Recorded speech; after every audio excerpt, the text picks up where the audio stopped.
Hello बच्चों, कैसे हैं आप सब। Welcome back to our channel. My name is Priya और आज हम करेंगे redox reactions and electrode processes. अब ये क्या नया टॉपिक आया है। रिडॉक्स रिएक्शंस के बारे में तो हमने स्टडी कर लिया कि जिन रिएक्शंस में रिडक्शन और ऑक्सीडेशन दोनों ही प्रोसेसेस इन्वॉल्व होते हैं उन्हें हम बोलते हैं रिडॉक्स रिएक्शंस। लेकिन ये इलेक्ट्रोड प्रोसेसेस क्या है, आप इसमें कंफ्यूज मत हो। इस पूरे टॉपिक का मतलब है कि हमें रिडॉक्स रिएक्शंस को स्टडी करना है इलेक्ट्रॉड्स की इन्वॉल्वमेंट के साथ। अभी तक आप रिडॉक्स रिएक्शंस को कैसे स्टडी कर रहे थे, आपके पास कोई सोल्यूशन था, कोई कंपाउंड था, कोई एलिमेंट था जिनकी इन्वॉल्वमेंट आप किसी रिएक्शन में स्टडी कर रहे थे और उसमें रिडक्शन ऑक्सीडेशन ये सारे प्रोसेसेस को स्टडी कर रहे थे, जिस वजह से आपकी रिएक्शन को आप बोल रहे थे एक रिडॉक्स रिएक्शन। अब हमें यहाँ पर इलेक्ट्रॉड्स की इन्वॉल्वमेंट देखनी है। इलेक्ट्रॉड्स क्या होते हैं? इलेक्ट्रॉड्स होता है आपका कोई भी एक एलिमेंट या मेटल की रॉड, जैसे कि फॉर एग्जांपल जिंक रॉड, आपका जिंक मेटल है ना, कॉपर रॉड, आयरन रॉड, ये सारे हैं आपके इलेक्ट्रॉड्स। अब ये इलेक्ट्रॉड किस तरीके से फंक्शन करते हैं, इनका क्या यूज़ होता है, हम इनको किस तरीके से रिडॉक्स रिएक्शंस में यूज़ कर सकते हैं, वो सब हम आज के लेक्चर में डिस्कस करेंगे। और इस प्रोसेस को डिस्कस करने के लिए हमें एक सेल पढ़ना पड़ेगा जिसका नाम होता है डेनियल सेल।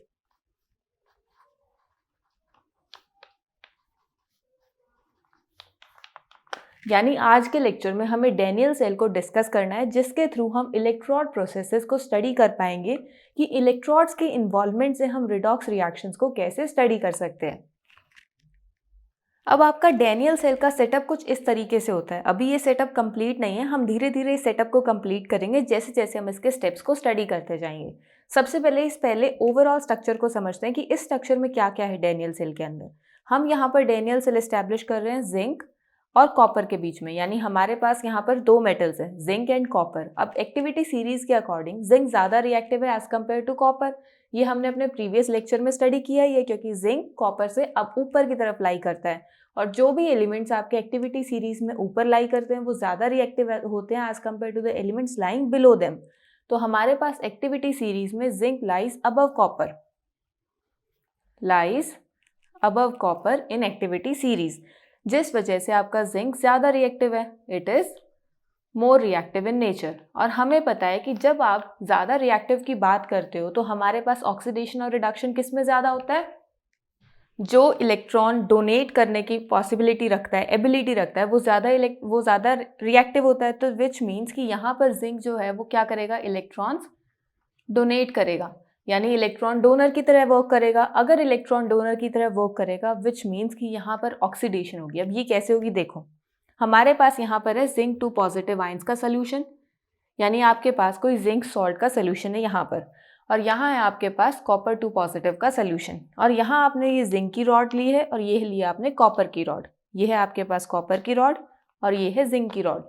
बीच में यहाँ पर हमने ये बल्ब कनेक्ट करा हुआ है और ये है हमारे पास वायर, जिसके थ्रू हमारे पास ये यहाँ पर हमने डेनियल सेल एस्टैब्लिश करा है, क्योंकि हमने दो अलग अलग बीकर्स में कंसिडर किया ना सोल्यूशन, तो उसको कनेक्ट करने के लिए भी कोई चीज़ चाहिए, वो हमने वायर यूज़ करी है।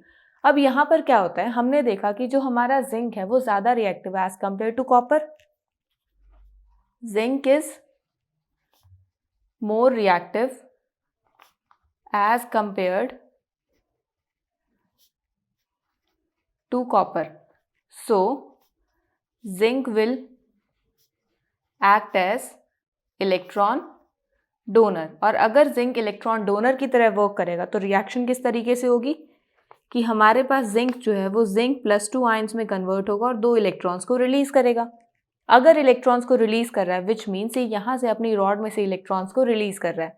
जो इलेक्ट्रॉन्स इस वायर के थ्रू आपके यहाँ पर इस रॉड के अंदर आ रहे हैं, तो यहाँ पर हमारे पास क्या हो रहा है, इलेक्ट्रॉन्स को एक्सेप्ट करा जा रहा है। अब यहाँ इलेक्ट्रॉन्स को एक्सेप्ट करके क्या होगा, जो हमारे पास कॉपर 2 पॉजिटिव है सोल्यूशन में, वो इलेक्ट्रॉन्स को एक्सेप्ट करके कॉपर सॉलिड की फॉर्मेशन करेगा। अब यहाँ पर तो हमारे पास जिंक एक्वस की फॉर्मेशन हो रही है जिंक सॉलिड से, और यहाँ कॉपर एक्वस से हमारे पास कॉपर सॉलिड की फॉर्मेशन हो रही है।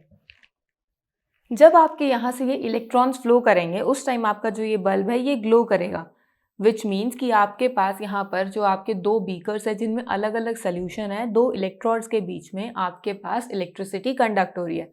इलेक्ट्रिसिटी कंडक्ट हो रही है तो हमें कुछ ऑब्जर्वेशन मिल रही है, जिस वजह से हम बोल सकते हैं कि यहाँ पर आपकी रिएक्शन हो रही है। और रिएक्शन किस टाइप की हो रही है, यहाँ लॉस ऑफ इलेक्ट्रॉन ऑब्जर्व हो रहा है, विच मीन्स यहाँ पर हो रही है आपकी ऑक्सीडेशन, और यहाँ हो रही है आपकी रिडक्शन, क्योंकि यहाँ पर गेन ऑफ इलेक्ट्रॉन्स हो रहा है। तो अब जहाँ ऑक्सीडेशन और रिडक्शन होगी वहाँ हमारे पास क्या होता है, रिडॉक्स रिएक्शन, विच मीन्स कि ये जो कंप्लीट सेल है इसको अगर हम दोनों को एक साथ कंसिडर करें, इस पूरे सेल को एक साथ कंसिडर करें, तो हम बोलेंगे कि ये रिडॉक्स रिएक्शन हो रही है यहाँ पर, जिसमें से एक पार्ट में हमारे पास ऑक्सीडेशन हो रही है, दूसरे पार्ट में रिडक्शन हो रही है। अब अगर यहाँ पर जो जिंक है वो कॉन्टिन्यूसली जिंक 2 पॉजिटिव आयंस को सप्लाई करता रहेगा, मतलब रिलीज करता रहेगा इलेक्ट्रॉन्स को सप्लाई करने के लिए, तो यहाँ से हमारे पास जिंक की डेफिशिएंसी होती जाएगी। हमारे पास जो सारा का सारा जिंक है वो सोल्यूशन के अंदर आता रहेगा, और यहाँ से जो हमारा सारा कॉपर जो 2 पॉजिटिव आयंस की फॉर्म में था वो डिक्रीज होके सारा का सारा यहाँ सॉलिड होकर कॉपर पर डिपॉजिट होता रहेगा। तो यहाँ पर हमारे पास क्या होगा, इनिशियली यहाँ पर कैसा चार्ज था, अगर ये इलेक्ट्रॉन्स को रिलीज कर रहा है which means it is acting as a source of negative charge, तो यहाँ पर हमारे पास चार्ज क्या होगा, नेगेटिव। और यहाँ पर हमारे पास इलेक्ट्रॉन्स एक्सेप्ट करे जा रहे हैं तो यहाँ चार्ज कैसा होगा, पॉजिटिव। तो ये नेगेटिव होगा और ये पॉजिटिव होगा आपका। तो अब ये जो आपका नेगेटिवली चार्ज्ड इलेक्ट्रोड है इसे हम बोलते हैं एनोड, और ये जो आपका पॉजिटिवली चार्ज्ड इलेक्ट्रोड है इसे हम बोलते हैं कैथोड। यानी हमारे पास यहाँ से हमें क्या कंक्लूजन मिला कि एनोड का मतलब होता है नेगेटिवली चार्ज्ड इलेक्ट्रोड और कैथोड का मतलब होता है पॉजिटिवली चार्ज्ड इलेक्ट्रोड, जिसमें एनोड पर हमेशा ऑक्सीडेशन मिलेगी और कैथोड पर आपको हमेशा रिडक्शन मिलेगी। अब अगर ये रिएक्शन ऐसे कंटिन्यू रहेगी तो एक पॉइंट ऐसा आएगा जहाँ पर आपका जो जिंक है वो मैक्सिमम पॉजिटिव अपना आयन फॉर्म कर चुका होगा, जिस वजह से यहाँ पर नेगेटिव चार्ज होने के बाद भी यहाँ पर पॉजिटिव इंक्रीज हो जाएगा और यहाँ हमारे पास पॉजिटिव डिक्रीज हो जाएगा। तो हमारे पास ये सेल क्या हो रहा है, सेल हमारा यहाँ पर डिस्टर्ब हो गया है। अब इस सेल को डिस्टर्ब होने से बचाना पड़ेगा, क्योंकि अगर सेल डिस्टर्ब हो जाएगा तो ये रिएक्शन कंटिन्यू नहीं होगी, रिएक्शन रुक जाएगी। तो अब हम इस रिएक्शन को कंटिन्यू किस तरीके से करेंगे, रिएक्शन कंटिन्यू करने के लिए हमें कोई ना कोई ऐसी चीज़ इंट्रोड्यूस करनी पड़ेगी जो यहाँ पर इसका पॉजिटिव डिक्रीज हुआ इसको वापस इंक्रीज कर दे, और यहाँ जो इसका पॉजिटिव इंक्रीज हुआ इसको वापस से डिक्रीज कर दे, ताकि हमारे पास ये सोल्यूशन फिर से एक और तरीके से, हमारे पास एक नए तरीके से इलेक्ट्रिसिटी कंडक्ट करे और रिडॉक्स रिएक्शन परफॉर्म करे। अब वो कैसे होगा, वो होगा with the help of salt bridge. तो आप अब क्या इंट्रोड्यूस करोगे, सॉल्ट ब्रिज। अब सॉल्ट ब्रिज क्या होता है, सॉल्ट ब्रिज को हम किस तरीके से डिफाइन करेंगे, it is a U tube containing a solution of KCl, potassium chloride और ammonium nitrate, usually solidified by boiling with agar agar and later cooling. Salt bridge एक तरीके से आपका यू ट्यूब होता है, इस तरीके से होती है ये ट्यूब, जिसके अंदर आपके पास अगर अगर सोल्यूशन के अंदर कोई KCl या फिर अमोनियम नाइट्रेट, इन दोनों के अंदर से किसी एक सॉल्ट की प्रेजेंस होती है। अब हमने यहाँ पर यही 2 सॉल्ट्स कंसिडर क्यों करें, क्योंकि इसके अंदर जो हमारे पास पॉजिटिव और नेगेटिवली चार्ज्ड आयंस हैं उनकी मोबिलिटी ऑलमोस्ट इक्वल है। मतलब अगर आप इस सॉल्ट ब्रिज को कंसिडर करते हो जिसमें आपके पास KCl सॉल्ट है, तो वहाँ पर आपके पास जितने भी पॉजिटिवली चार्ज्ड आयंस होंगे और जितने भी नेगेटिवली चार्ज्ड आयंस होंगे वो इक्वली मोबाइल होंगे, जिस वजह से वो इक्वल मूवमेंट करके दोनों ही सेल्स को इक्वली बैलेंस कर पाएंगे। तो यहाँ पर हम सॉल्ट ब्रिज किस तरीके से यूज़ करेंगे, आप सॉल्ट ब्रिज यूज़ करोगे यहाँ पर इस तरीके से, आप दोनों सेल्स को एक साथ कनेक्ट करोगे with the help of salt bridge. ये है आपका सॉल्ट ब्रिज, जिसके अंदर आपने KCl सोल्यूशन को यूज करा है, यानी KCl सॉल्ट को यूज करा है।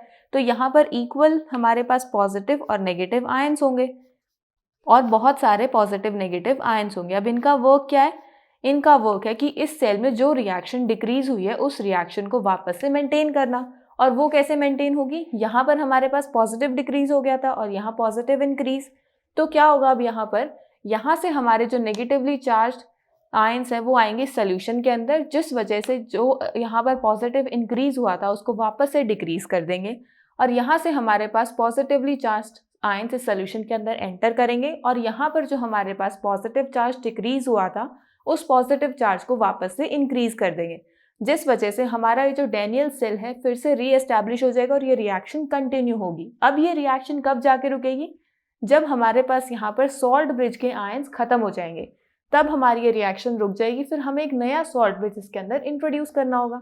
तो हमारे पास दो हमें पता लगे एंड पॉइंट्स कि कब जाके हमारे पास यहाँ रिएक्शन में कुछ एरर आएगा या यहाँ पर कुछ प्रॉब्लम क्रिएट होगी। या तो हमारे पास ये इलेक्ट्रोड्स जो हम यूज़ कर रहे हैं इनके अंदर पॉजिटिव नेगेटिव आयंस की डिस्ट्रीब्यूशन चेंज हो जाएगी, जैसे यहाँ पर हमारे पास ये जिंक कॉन्टिन्यूसली यहाँ पॉजिटिव आयंस की फॉर्मेशन करेगा और यहाँ से ये कॉन्टिन्यूसली डिपॉजिट होने लग जाएगा। तो एक तो यहाँ पर हमारे पास प्रॉब्लम या इशू क्रिएट होगा, और दूसरा हमारे पास ये जो हमारा सॉल्ट ब्रिज है अगर इसके आयंस खत्म हो जाएंगे तब भी हमारे पास रिएक्शन के अंदर डिस्टर्बेंस आएगी और हमें एक नया सॉल्ट ब्रिज या नए इलेक्ट्रोड्स को यूज़ करना पड़ेगा जिसमें भी हमें एरर या इशू क्रिएट हो रहा है और वापस से हमारी जो रिएक्शन है डेनियल सेल है फिर से इलेक्ट्रिसिटी कंडक्ट करने लग जाएगा। तो यहाँ से हमें क्या क्या ऑब्जर्वेशंस देखने को मिली। फर्स्ट ऑब्जर्वेशन आपको ये देखने को मिली कि एनोड नेगेटिवली चार्ज होता है, एनोड पर ऑक्सीडेशन होती है, कैथोड पॉजिटिवली चार्ज होता है और कैथोड पर रिडक्शन होती है। ये दो ऑब्जर्वेशन आपको देखने को मिलेगी। सेकंड ऑब्जर्वेशन आपको नेक्स्ट ऑब्जर्वेशन देखने को क्या मिली आपको कि जो आपका इलेक्ट्रॉन्स का फ्लो होता है that is from anode to cathode, यानी आपके electrons from anode to cathode direction में फ्लो करते हैं। और आपको ध्यान रखना है कि आपके जिस डायरेक्शन में इलेक्ट्रॉन्स फ्लो करते हैं उससे ऑपोजिट डायरेक्शन में आपका करंट फ्लो करता है, यानी करंट आपका फ्लो करेगा कैथोड से एनोड में। तो हमारे पास यहाँ क्या क्या ऑब्जर्वेशंस ड्रॉ हुई है। Anode is negatively charged and oxidation occurs at anode. Cathode is positively charged and reduction occurs at cathode. Electrons flow from anode to cathode and current flows from cathode to anode. तो ये चार आपके पास जो observations आई है, जो conclusion आया है through Daniel cell, आपको ध्यान रखना है। हमेशा हर एक जितने भी सेल्स आपने देखे ना, चाहे आप अपने इन्वर्टर की सेल्स को देखो या फिर आपके पास जो ड्राई सेल आता है यूजुअली जो आप रिमोट्स वगैरह में यूज़ करते हो वो ड्राई सेल बोला जाता है। सभी सेल्स के अंदर आपको रिडॉक्स रिएक्शंस देखने को मिलेंगी। अब यहाँ से हमने ये तो देख लिया, लेकिन अगर आपके पास इस सेल को रिप्रेजेंट करने के लिए बोल दिया कि इसको रिप्रेजेंट करके दिखाओ, तो आप पूरा सेल तो नहीं बनाओगे ना। ऑब्वियस सी बात है, जब आपके पास कोई 5 मार्क्स या 4 मार्क क्वेश्चन आएगा जिसके अंदर आपको प्रॉपर डेनियल सेल को एक्सप्लेन करने के लिए बोला जाएगा, तब तो आप उसको पूरी तरीके से रिप्रेजेंट ड्रॉ करके दिखाओगे। लेकिन अगर आपको डायरेक्ट ऐसे बोल दिया, ज़रूरी नहीं है हर बार जिंक और कॉपर का ही सेल मिले आपको, कोई और सेल भी मिल सकता है, और ऐसे बोल दिया कि हाफ मार्क के क्वेश्चन में कि आपके पास ये सेल है, इसको आप रिप्रेजेंट कैसे करोगे। तो सेल्स को रिप्रेजेंट करने के लिए हमारे पास एक मेथड होता है जिसके अंदर हम जिसको टर्म देते हैं रिडॉक्स कपल। क्या टर्म देते हैं? Redox couple. अब रिडॉक्स कपल का क्या मतलब है, इसको हम किस तरीके से डिफाइन करेंगे? It is defined as having together the oxidized and reduced form of a substance. आपके पास oxidized और reduced form of substance एक साथ है, taking part in an oxidation or reduction half reactions. This is represented by separating the oxidized form from the reduced form by a vertical line or a slash representing an interface. अब interface क्या है हमारे पास? ये है हमारे पास दो interface, जिसमें से एक हमारे पास सॉलिड है और दूसरा इसका एक्वस यानी कि सोल्यूशन फॉर्म है। तो ये आपका इंटरफेस हो गया ना सॉलिड और सोल्यूशन के बीच में। ये है आपके पास वो वर्टिकल लाइन जिसमें आपके पास ये एक रिडॉक्स कपल है और ये दूसरा रिडॉक्स कपल है। ये तो आपके पास दोनों रिडॉक्स कपल है, ये भी रिडॉक्स कपल और ये भी रिडॉक्स कपल। लेकिन अगर आप इस पूरे दोनों रिडॉक्स कपल्स को एक साथ कंसिडर करोगे तो ये है आपके पास एक सेल। आप सेल को किस तरीके से रिप्रेजेंट करोगे? ये है आपकी सेल नोटेशन। अब यहाँ पर जब भी आप सेल को रिप्रेजेंट करोगे तो आपको हमेशा ध्यान रखना है, आपको एनोड तो हमेशा लेफ्ट हैंड साइड रिप्रेजेंट करना है, फिर बीच में आपको ये दो वर्टिकल लाइंस ड्रॉ करनी है जो आपका सॉल्ट ब्रिज रिप्रेजेंट करते हैं। या तो आप इसके अंदर सिर्फ इस तरीके से रिप्रेजेंट कर दो, या फिर इस सॉल्ट ब्रिज के ऊपर इसका जो आपने सॉल्ट यूज़ करा है वो भी आप इसके ऊपर मेंशन कर सकते हो, और फिर आप रिप्रेजेंट करोगे कैथोड को। और ये एनोड आपका रिडॉक्स कपल होगा और कैथोड भी आपके पास रिडॉक्स कपल होगा। एनोड में क्या होती है? ऑक्सीडेशन, तो इसको ऑक्सीडेशन की फॉर्म में ही रिप्रेजेंट करोगे। जिंक टू पॉजिटिव में कन्वर्ट हो रहा है, और कैथोड में होती है रिडक्शन, तो यहाँ पर आप इसको रिडक्शन की फॉर्म में ही रिप्रेजेंट करोगे। कॉपर टू पॉजिटिव कॉपर में कन्वर्ट हो रहा है। इस तरीके से आप किसी सेल को रिप्रेजेंट करोगे। और हमेशा ध्यान रखना है कि एनोड पर ऑक्सीडेशन होती है, तो जो आपका एनोड का एलिमेंट होगा that will lie above in the activity series. अगर आपके पास फर्दर कोई जिंक और कॉपर के अलावा कोई सेल आ जाता है तो आपको ध्यान रखना है जो ज़्यादा रिएक्टिव होगा that will be on the anode side, और जो कम रिएक्टिव होगा वो कैथोड साइड होगा। और ज़्यादा रिएक्टिव वाला ऑक्सीडेशन शो करेगा और कम रिएक्टिव वाला रिडक्शन शो करेगा। अब हमें ये सेल तो रिप्रेजेंट करना आ गया, लेकिन अब इस टॉपिक के अंदर आपके पास दो और छोटी छोटी नई टर्म्स हैं, electrode potential and standard electrode potential. तो चलो अब उन्हें देखते हैं कि उन दो टर्म्स के थ्रू क्या एक्सप्लेन किया हुआ है। सो आप इलेक्ट्रोड पोटेंशियल को किस तरीके से डिफाइन करोगे? The potential associated with the electrode is known as electrode potential, और it is the potential difference between electrode and electrolyte. Electrode और इलेक्ट्रोलाइट क्या है? इलेक्ट्रोड तो हमें पता है, जो रॉड आपने सोल्यूशन में डिप करी थी, और इलेक्ट्रोलाइट आपका वो सोल्यूशन है। तो जब आप इलेक्ट्रोड और इलेक्ट्रोलाइट के सोल्यूशन के बीच में डिफरेंस, पोटेंशियल डिफरेंस को चेक करते हो बाय यूजिंग अ गैल्वेनोमीटर। अब ये गैल्वेनोमीटर, वोल्ट मीटर, एमीटर, ये सब आप अपने फिजिक्स में स्टडी करोगे। आप बस ये यहाँ पर ध्यान रखो कि जो एमीटर है वो करंट को मेजर करने के लिए यूज़ करा जाता है, वोल्ट मीटर और गैल्वेनोमीटर्स आपके पोटेंशियल को मेजर करने के लिए यूज़ करे जाते हैं।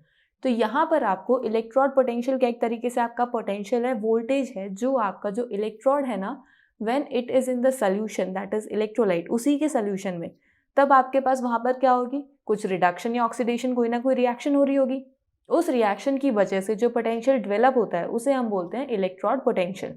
और अगर हम स्टैंडर्ड इलेक्ट्रोड पोटेंशियल की बात करें तो यहाँ वर्ड स्टैंडर्ड आ गया, जिसको देखते ही हमें क्या पता लग रहा है कि कुछ ना कुछ स्टैंडर्ड स्टेट्स की बात कर रहे होंगे। बिल्कुल, स्टैंडर्ड इलेक्ट्रोड पोटेंशियल के अंदर भी हम पोटेंशियल डिफरेंस ही देखेंगे इलेक्ट्रोड और इलेक्ट्रोलाइट का। बस यहाँ पर डिफरेंस क्या होगा कि यहाँ पर हमारे पास जो सोल्यूशन यानी इलेक्ट्रोलाइट की कॉन्सेंट्रेशन होगी वो 1 मोलर होगी, अगर कुछ गैसेज होंगी तो 1 एटमॉस्फेरिक प्रेशर पर होंगे, और जो भी सॉलिड्स या लिक्विड्स होंगे वो 298 केल्विन यानी 25 डिग्री सेल्सियस पे होंगे इन देयर प्योर फॉर्म। और तब जो आपको इलेक्ट्रोड पोटेंशियल देखने को मिलेगा उसे आप बोलोगे standard electrode potential. Electrode potential को हम ई से रिप्रेजेंट करते हैं और स्टैंडर्ड इलेक्ट्रोड पोटेंशियल को हम ई नॉट से रिप्रेजेंट करते हैं। और बाय कन्वेंशन आपका standard electrode potential for hydrogen electrode is 0.00 volts, यानी हाइड्रोजन आपका एक तरीके से रेफरेंस इलेक्ट्रोड आप बोल सकते हो, जिसका स्टैंडर्ड इलेक्ट्रोड पोटेंशियल 0 वोल्ट्स होता है। अब स्टैंडर्ड इलेक्ट्रोड पोटेंशियल के अंदर भी जब आप पोटेंशियल को मेजर करोगे तो उस टाइम पर भी तो आपको कोई ना कोई रिएक्शन देखने को मिलेगी। तो आपको हमेशा ध्यान रखना है कि जब भी आप स्टैंडर्ड इलेक्ट्रोड पोटेंशियल या इलेक्ट्रोड पोटेंशियल को मेजर करोगे उस टाइम पर आपका एलिमेंट रिडक्शन रिएक्शन शो करना चाहिए, यानी आपके एलिमेंट के अंदर gain of electrons, reduction reactions observe होनी चाहिए। जैसे आपको अपनी एनसीईआरटी में एक टेबल दिख रही होगी, वो टेबल क्या है आपके पास? Standard electrode potentials of different elements की वो टेबल ड्रॉ करी हुई है, जिसमें हमारे पास कहीं बीच में हाइड्रोजन लाई कर रहा है, उसके ऊपर कुछ एलिमेंट्स हैं और उसके नीचे कुछ एलिमेंट्स हैं, और सब के सब एक रिडक्शन रिएक्शन दिखा रहे हैं, जिससे हमारे पास कोई ना कोई पोटेंशियल ऑब्जर्व हो रहा है, और उन्हें हम बोलते हैं उनके स्टैंडर्ड इलेक्ट्रोड पोटेंशियल्स, क्योंकि हमारे पास वो सारे के सारे एलिमेंट्स जो भी आपके टेबल में ऑब्जर्व हो रहे हैं आपको, वो सारे के सारे एलिमेंट्स आपके अपने स्टैंडर्ड फॉर्म में एग्जिस्ट कर रहे हैं। अब यहाँ पर क्या हो रहा है, जो भी एलिमेंट्स आपके हाइड्रोजन से ऊपर लाई कर रहे हैं, यानी आपके पास जो आपका ये स्टैंडर्ड इलेक्ट्रोड पोटेंशियल का टेबल है उसमें बीच में हाइड्रोजन है, उसके ऊपर कुछ एलिमेंट्स हैं और उसके नीचे कुछ एलिमेंट्स हैं। हमें हाइड्रोजन का तो पोटेंशियल पता है, 0 पोटेंशियल होता है, और उसके ऊपर वाले जो हमारे पास एलिमेंट्स है वो पॉजिटिव इलेक्ट्रोड पोटेंशियल शो करेंगे, स्टैंडर्ड इलेक्ट्रोड पोटेंशियल, और नीचे वाले हमारे पास negative standard electrode potential show करेंगे। तो यहाँ पर हमारे पास ये जो पॉजिटिव और नेगेटिव इलेक्ट्रोड पोटेंशियल है, इसका मतलब क्या है? नेगेटिव इलेक्ट्रोड पोटेंशियल का मतलब है कि वो एक स्ट्रॉन्ग रिड्यूसिंग एजेंट है। क्या है? Strong reducing agent. Strong reducing agent का क्या मतलब होता है कि वो खुद तो ऑक्सीडाइज होगा, सेल्फ ऑक्सीडाइज होगा, और सामने वाले को क्या करेगा? रिड्यूस अदर्स, तभी तो उसको हम रिड्यूसिंग एजेंट बोल रहे हैं। और जो आपके पास स्टैंडर्ड इलेक्ट्रोड पोटेंशियल्स पॉजिटिव में एग्जिस्ट कर रहे होंगे वो एलिमेंट्स आपके वीक रिड्यूसिंग एजेंट्स होंगे। इसका क्या मतलब है कि वो ऑक्सीडाइज होंगे लेकिन और रिड्यूस भी करेंगे दूसरों को, बट इसके कंपैरेटिवली कम होंगे। यानी हम ये बोल सकते हैं एक तरीके से कि आपको ऊपर की तरफ ऑक्सीडाइजिंग एजेंट्स देखने को मिलेंगे और नीचे की तरफ आपको रिड्यूसिंग एजेंट्स देखने को मिलेंगे।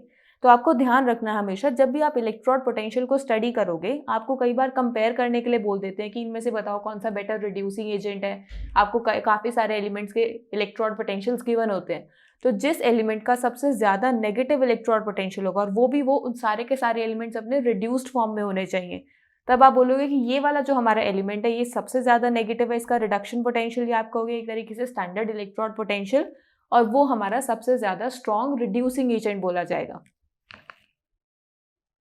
देखो, अब आप सब सोच रहे होगे कि मैम ठीक है, समझ तो आ गया, पर इसको हम किसी क्वेश्चन में अप्लाई कैसे करेंगे। उसके लिए देखो हमारे पास ये एक क्वेश्चन है। अब इस क्वेश्चन के अंदर क्या है, आपको अलग अलग एलिमेंट्स के इलेक्ट्रॉन पोटेंशियल्स के बने।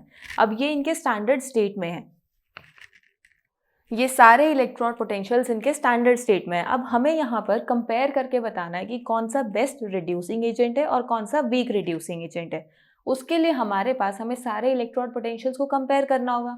और हमने देखा था कि जो हमारे पास रिडक्शन पोटेंशियल, क्योंकि हमारे पास वो जो हमारे स्टैंडर्ड इलेक्ट्रॉन पोटेंशियल्स हैं वो रिडक्शन रिएक्शन के होने चाहिए, हमने देखा था ना। और वो रिडक्शन पोटेंशियल जो सबसे ज़्यादा नेगेटिव होगा वो बेस्ट रिड्यूसिंग एजेंट बोला जाएगा। तो यहाँ पर हमें पहले दो एलिमेंट्स में तो देखने को मिल रहा है कि फर्स्ट में आपके पास रिडॉक्स कपल कैसे है, आपके पास मैग्नीशियम 2 पॉजिटिव से मैग्नीशियम में कन्वर्शन हो रही है, बिल्कुल करेक्ट। यहाँ रिडक्शन हो रही है जिसका आपको रिडक्शन पोटेंशियल या स्टैंडर्ड इलेक्ट्रॉन पोटेंशियल गिवन है -2.36 वोल्ट। सेकेंड में भी आपको रिडक्शन ही देखने को मिल रही है, जहाँ पर आपके पास लिथियम आयन लिथियम में कन्वर्ट हो रहा है। यहाँ पर भी आपको पोटेंशियल -3.05 वोल्ट देखने को मिल रहा है। और हमारे पास जो लास्ट रिएक्शन है जिसमें आपके पास कैल्शियम जो है वो कैल्शियम 2 पॉजिटिव में 2 इलेक्ट्रॉन्स लूज करके आ रहा है, जिसका आपको इलेक्ट्रॉन पोटेंशियल गिवन है 2.87 वोल्ट्स। अब यहाँ पर आपको क्या दिख रहा है, ऑक्सीडेशन। और यहाँ आपके पास दोनों रिएक्शंस में आपको ऑब्जर्व हो रहा था रिडक्शन। तो हम हमेशा रिडक्शन रिएक्शन को कंसिडर करते हैं, तो हमें इस रिएक्शन को रिवर्स करना होगा। हमारे पास रिएक्शन क्या आएगी, calcium 2 positive plus 2 electrons leads to the formation of calcium. और इसका जो हमारे पास इलेक्ट्रोड पोटेंशियल आएगा वो इस वाले का नेगेटिव आएगा। यानी आपको बस अपने जो ऑक्सीडाइज्ड पोटेंशियल होता है उसको नेगेटिव करना होता है उसके रिडक्शन पोटेंशियल के अंदर कन्वर्ट करने के लिए। अब आपके पास सबका रिडक्शन पोटेंशियल है, इनको बस कंपेयर करना है। सबसे ज्यादा नेगेटिव किसका है, लिथियम का, which means lithium is the best reducing agent. फिर है आपके पास calcium, then calcium 2 positive is the best reducing agent, then comes आपका मैग्नीशियम। तो आपके पास जो रिड्यूसिंग एजेंट का ऑर्डर है वो इस तरीके से होगा। इस तरीके से आप अपने किसी भी इलेक्ट्रोड पोटेंशियल वाले क्वेश्चन को अटेम्प्ट कर सकते हो। बस आपको ध्यान रखना है कि आप हमेशा रिडक्शन रिएक्शंस को ही कंसिडर करो। और इसी के साथ हमारा रिडॉक्स चैप्टर होता है कंप्लीट। अगर आपको कोई भी डाउट हो तो आप कमेंट सेक्शन में पूछ सकते हो। हमने इस चैप्टर में क्या क्या स्टडी करा, सबसे पहले हमने बेसिक नॉलेज कलेक्ट करी रिडॉक्स रिएक्शंस के बारे में। हमने ऑक्सीडेशन और रिडक्शंस का एक क्लासिकल और बेसिक सा आइडिया कंसिडर करा, जिससे हमने कुछ कंक्लूजन ड्रॉ करा था। उसके बाद हम आए अपने इलेक्ट्रॉन ट्रांसफ़र वाली रिएक्शंस पर, जहाँ पर हमने इलेक्ट्रॉन ट्रांसफ़र की हेल्प से पता करा कि हमारे पास रिडक्शन और ऑक्सीडेशन किस तरीके से होती है। फिर हमने कॉम्पिटिटिव इलेक्ट्रॉन ट्रांसफ़र देखा कि हमारे पास ये जो इलेक्ट्रॉन ट्रांसफ़र हो रहा है, अगर दोनों ही हमारे पास रिएक्टेंट्स ऐसे आ जाएं जो इलेक्ट्रॉन्स को डोनेट करते हैं, तब हम एक्टिविटी सीरीज़ की हेल्प ले रहे थे और एक्टिविटी सीरीज़ की हेल्प से बता रहे थे कि कौन सा आपका जो एलिमेंट है वो इलेक्ट्रॉन्स को डोनेट करेगा और कौन सा एक्सेप्ट करेगा। फिर हम नेक्स्ट आए थे ऑक्सीडेशन नंबर पर, जहाँ पर हमने ऑक्सीडेशन रूल्स को यूज़ करके अलग अलग एलिमेंट्स की ऑक्सीडेशन फाइंड आउट करी थी। देन हमने स्टडी करा था टाइप्स ऑफ रिएक्शन को, और उसके बाद हम आए थे अपनी बैलेंसिंग ऑफ रिएक्शन पर, जहाँ पर हमने दो मेथड्स ऑक्सीडेशन नंबर मेथड और हाफ रिएक्शन मेथड को यूज़ करके रिएक्शंस को बैलेंस किया था।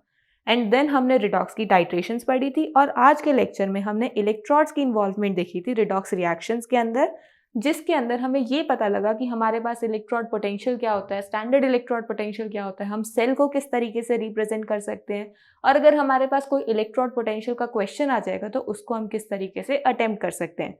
आई होप आपको आज का लेक्चर समझ आया होगा। Thank you.